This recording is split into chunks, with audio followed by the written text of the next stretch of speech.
Now, French President Emmanuel Macron and his wife Brigitte are suing Candace Owens for claiming that Brigitte is secretly a man who transitioned or identifies as a woman. Kinsey, this story is wild. It is. Candace appears unfazed by the situation, with a source telling TMZ she has no intention of staying silent. In fact, she's reportedly directly invited the Macrons to challenge her statements on her podcast. As background, Brigitte Macron filed a defamation suit in 2021 against two influencers who claimed she was born male. Although the court initially ruled in her favor and ordered compensation, the Paris Court of Appeals overturned that decision this month. It's evident this is one of the Macrons. It remains deeply emotional when it comes to them. They remain deeply emotional about it, and they're invested in this. I think Discovery is going to be fascinating, and just the entire relationship between Brigitte and Emmanuel, never mind the genders, to me is highly questionable, because she met him when she was, I think, 39. She was a teacher. He was a 15-year-old student. Now, that in itself is just, troubling, but it's kind of never really talked about in any sort of critical way. Let's talk about Ellen DeGeneres. She fled America. She couldn't live in Trump's America, but she's now hinting that she'd like to revive her TV career because she's bored. She's living in England with wife Portia de Rossi, and Kinsey, they want something to do. I can understand why they'd be bored. Yes, I love this headline. Ellen DeGeneres is plotting a career comeback after getting a bit bored watching chickens in England. As we now know, it turned out that "be kind" was just a catchphrase, not a character trait for Ellen. And Hollywood took note. I don't feel sorry for her, but I feel kind of sorry for the chickens. You feel sorry for the chickens. I'm sure those chickens are very pampered. You would hope so. Now, Donald Trump is predicting that Jimmy Kimmel and Jimmy Fallon are going to be the next lot of late-night TV hosts who get the boot following the axing of Stephen Colbert's The Late Show.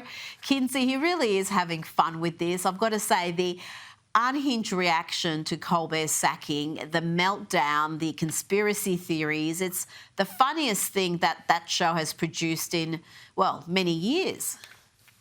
Yeah, I will never forgive Stephen for his behavior towards Catherine, Princess of Wales, in the weeks leading up to her cancer diagnosis. He made cruel jokes about her and her family at their expense while gleefully hosting Prince Harry on his show. Mess with Kate, meet your fate. I know it's about something bigger than that, but at the end of the day, I would like to just call it getting markled. It seems like everyone that has sided with Harry and Meghan have failed spectacularly or had drama come their way. Hello to Tyler Perry, James Corden, Joe Biden.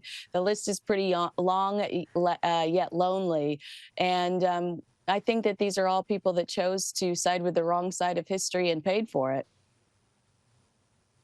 You make a good point there. And even Oprah, you could add to that list. Of course, she's still fabulously rich, but her public standing, she used to be universally loved. And now the negative reaction to her is so strong. And I'm not saying it's all down to that Harry and Meghan nonsense that she was involved in, but it didn't help.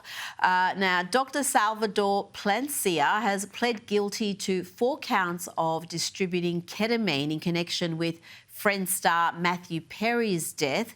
Kinsey, what more can you tell me about this? Well, he now faces up to 10 years per count in federal prison when he's sentenced on December 3rd. And while he remains free on bond for now, his attorney says he plans to voluntarily surrender his medical license within the next 30 to 45 days. According to federal prosecutors, this is the same doctor who allegedly mocked Matthew Perry in a message writing, "I wonder how much this moron will pay for the ketamine." So goodbye. I mean, this guy's a piece of work.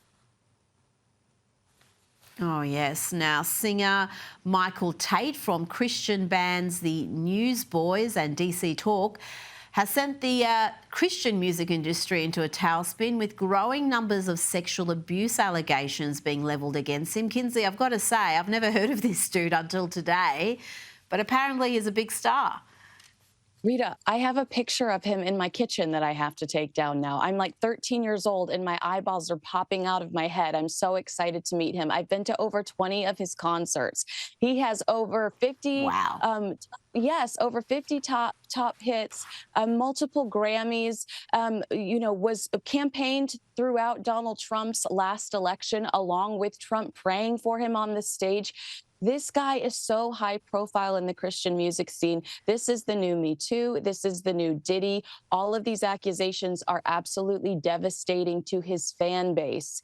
And yeah, I mean, I'm shocked that this story hasn't blown up more, considering what a huge star he is in this scene.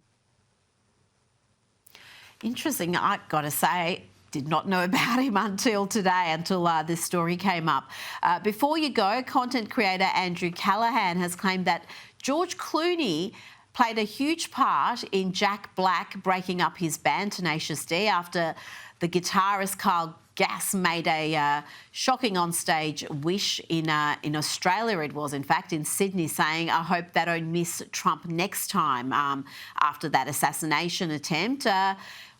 Tell me about this. This came out during that Hunter Biden interview.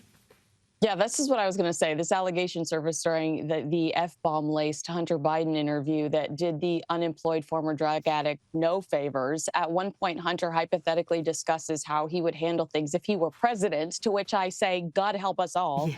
Look, I don't know what edibles and mood enhancers were served at the craft service table for this particular interview, but it was messy and not well researched. So I give it little to no credibility or validity. I know we don't like George Clooney, but I'm also like, does he really have any power over Tenacious D? Yeah, I get you there. And it was the interviewer who told that story. So it wasn't even Hunter. But yeah, that was a wild interview, 3 hours. Kinsey Schofield, thank you so much for your time.